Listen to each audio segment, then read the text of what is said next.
Hey, I am in Positano, Italy. Behind me, you can see Positano. You see some boats on the water. I'm staying in a Airbnb. Before I get into the housing market update, I do want to address the assassination of Charlie Kirk. For me, I saw this news on the airplane as we were flying from Atlanta to Italy. And to say I was shocked is an understatement. Just could not believe that it happened. And I am still shocked and still saddened at this senseless assassination. I've watched Charlie Kirk for a few years now and just really enjoyed how he actually had conversations with people. And he actually didn't attack people. He had empathy for other people. And he always wanted to hear their views. And he didn't agree with them, but he heard them anyway. And very sad day for America and for the values that we cherish as Americans. And hopefully this will spark a change in our communication with each other, our dialogue, make his death something that we learn from. Just wanted to say that because it's just something that is weighing on me. And now we'll go ahead and we'll get into the housing market update.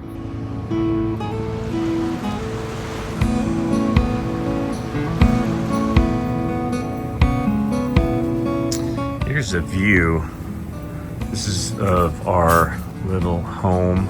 A lot of plants like we see in Hawaii. You see this beautiful red hibiscus. You see the bougainvillea up here. It's so beautiful. I have this tree in my backyard. It's not as nice and not as sturdy, but beautiful still. But I'll go ahead and get into the housing market update here just a second. All right, so as we get into the housing market update on 9/11, a day of remembrance, always certainly a day that changed my life. I know I was actually stationed in Japan, living about 6 miles from the base. I was asleep when 9/11 occurred. It was like 3 o'clock in the morning, I believe, in Japan. And I remember the CDO, the command duty officer on my ship, called me. I was a chief engineer. I was like the number 3 officer on the ship at the time. And the command duty officer called me and said, "Sir, the World Trade Center's been hit. I need you to come into the ship." And I was still asleep. And I said, "Yeah, I'll be in a minute." I was waking up at 4 o'clock in the morning at that time. So I'm like, "Yeah, I'll be up in an hour and I'll be in." I rolled over and Vicky asked who had called. And I said, "Oh, it was the CDO. He said the World Trade Center had been hit." And then it kind of dawned on me what I told her. So I turned on the TV and I saw the smoke coming out of the first tower. And it was at that point I'm like, oh man, this isn't good. And then I got up and went to pack a bag and I kissed my daughters and my wife goodbye because I didn't know when I was gonna see the family again. And went to the ship. Actually, they had a bus set up. Immediately jumped on that bus. Then got ready to deploy to do whatever we were told to do. It was some pretty trying times. A lot of confusion on what where the enemy was. Where were they? Was this going to happen again? Everybody we felt was a target. But again, a terrible day because of Charlie Kirk, the assassination of Charlie Kirk. A day we remember, certainly 9/11 and the lives that were lost. Actually, not only in the World Trade Center, but in Pennsylvania, and then in the subsequent wars that followed. All right, so housing market update. Prices are steady. We got a housing report that will go over that. Inventory is pretty steady as well, and rates. I love a green arrow down. Rates are down as I speak. Some of the headline news: inflation continues to surprise to the lower. Honolulu County housing market, the August housing market report came out. We'll get into that.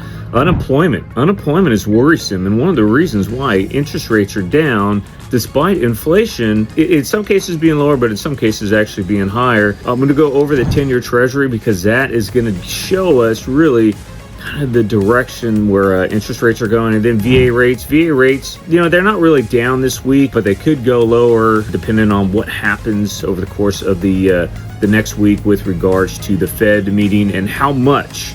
not a matter of if they're going to cut the Fed funds rate, but how much. Will it be a 25 basis point cut or a 50 basis point cut? All right, let's take a look at the first report we got this week. The first inflation report was the PPI, the Producer Price Index, and that started to move lower in rates as we had a surprise to the downside. The headline PPI and the core PPI were both down 0.1%. The expectation was actually a 0.3% increase, and the core actually went down to 2.8%. It was actually expected to rise to 3.5%.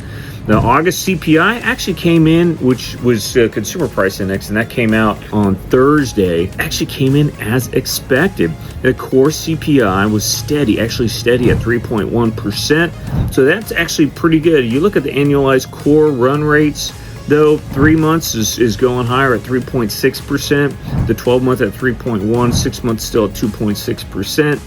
And I would say the fact that the inflation did not pop higher as was expected, especially the PPI, and the PPI actually rolls into the PCE. I know all these acronyms, right? The Personal Consumption Expenditure, a report at the end of the month. There's a pretty good chance that we could see interest rates stay lower, unlike last year when interest rates actually rose after the Fed cut the Fed funds rate. Let's take a look at the August numbers here. Again, a very steady housing market year over year and month over month in Oahu. Let's take a look at the monthly indicators. You see in August we had a slight uptick in condo and single family home sales, and median home sale prices were up as well, actually up 5.1% for condos, and the average home price was up for both condos and single family homes. The median days on market was down for condos, which is kind of a surprise. It went from 50 to 48, and slightly up for single family homes from 20 to 22. Pending home sales showed a slight uptick. This is month over month for single family homes, a little downward for condos. And then month supply was also down from 6.8 down to 6.7 for condos, and from 3.7 to 3.4% for single family homes. And that's pretty normal for this time of the year. We'll get into some of those numbers here on another slide. Let's take a look at new listings real quick. New listings, we are under 1,000 new listings for the first time since February of 2025. But you know what? If you look at the end of each year, from October to December of each of the last 3 years, guess what happens? New listings go down. Why? Because everybody's already listed their homes. We really don't see an uptick in new listings until January, February, when people are starting to get ready to move and get their houses on the market and try and beat the market. Active inventory, we are still near 10-year highs in active inventory. And for the 6th month in a row, we are over 3,000 active units for sale at 3,202. And let me tell you, buyers, this bodes very well for you, because compared to last year, we have over 600 more units on market this year compared to last year. So this year, or because of the high interest rate environment that we've seen really throughout the entire year, you are seeing a lot more opportunities as a buyer to find that home of your dreams, buy that first home, which may not be your dream home, but it may, if you play it right, be that stepping stone to that forever home later. Let's look at closed sales. We had 650 total closed sales in August, and that is the highest number since October of 2024. And remember, October 2024 closings, those are really high, because guess what? The people who closed in October, they locked in August and September. That's when rates hit, not all-time lows, but really 3-year lows, and you saw the results of that. And could we see that again in October of this year? We got August, we got September. If we see rates continue to go down, will we see the number of closed sales go up? That's a distinct possibility. Could we be saying deja vu all over again? A lot of it will be determined on what the Fed does next week. Will the Fed lower the Fed funds rate by 50 basis points versus 25? I'm just throwing that out there. I'm manifesting that, bone baby. I'd like to see it, because that will really help interest rates go lower. All right, last month I broke down single family homes, and this month I'm going to go break down the condo sales. And you can see from 300,000 to 1 million is where we are seeing the most closed sales and the most active inventory. And the units closer to 300,000 are mostly in town condos. Those are staying on the market a lot longer too because they have higher HOA fees. And a lot of them also have assessments due to piping issues and sprinkler issues. Days on market really are lowest in the 400 to 500,000 price range. New listings are really, if you look at new listings are up pretty much across the board in all price ranges. This is year over year. And then month supply is higher. And this is, again, kind of what I talked about earlier, due to the sustained high rate environment that we have seen over the past really 3 years, and in particular the last year. And you can see that 28.4% increase in active inventory of condos this year over last year. That is a huge incentive for buyers to get into this market. All right, median sales price. Let's look at the median sales price. We have stayed on the same floor. This elevator we're steady where we're at for both single family homes and condos. $500,000 for condos, 1.1 to almost 1.2 million for single family homes. At some point, folks, the market will break to the upside. The question is when. We will find out, but it could happen, a small bump, at least for single family homes above 1.2 by the end of the year if we see interest rates continue to go down. And again, what are the alternatives to buying? Well, you can rent, but what happens when you rent? You're giving your money away to pay somebody else's mortgage. You're always paying a mortgage. Wouldn't you rather pay your own? And base housing is suspect at best. I golf over at Navy Marine Golf Course. I golf at the Clipper Course. I've golfed certainly all over the island around base housing, and base housing is kind of in ill repair, if you will. So, and I lived in base housing for 6 years, so I can speak with authority. I enjoyed it, but man, I gave away a lot of money, especially in Oahu. Oh yeah, and the other thing, there's no tax benefit in renting.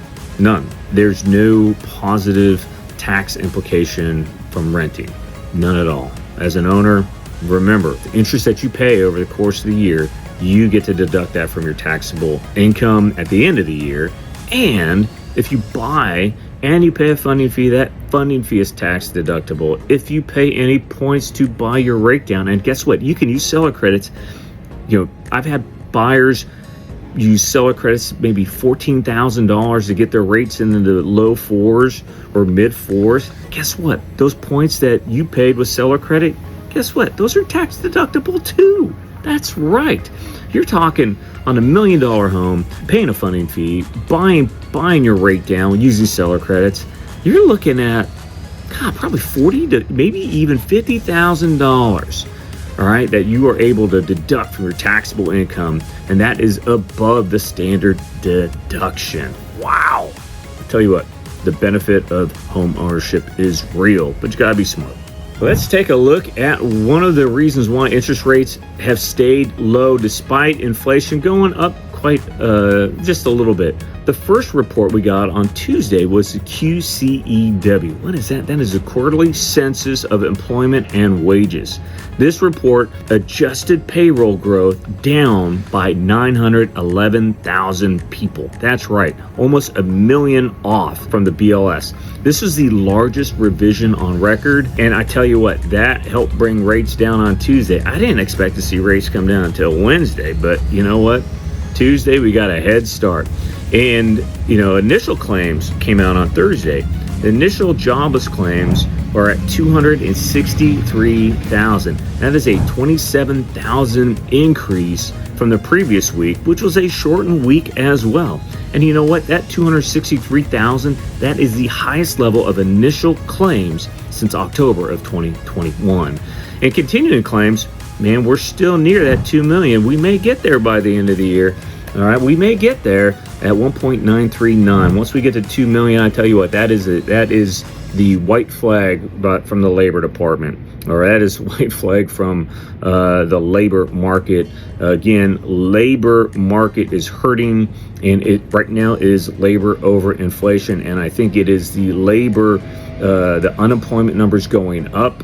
The corrections that are going to cause the Fed to absolutely have to cut the Fed funds rate. If they don't do it 50 basis points next week, maybe they do it again, maybe 2 more cuts, we could see a full 100 basis point cut by the end of the year. And now I want to take a look at the 10-year Treasury. This morning, this is Thursday morning, 9/11, 10-year Treasury is now below 4%. We were at 3.99 as I'm recording this. We were down there for 2 days, actually, in April, the beginning of April this year. You can see from this red line down, red is good. When the 10-year Treasury goes down, mortgage rates come down typically as well.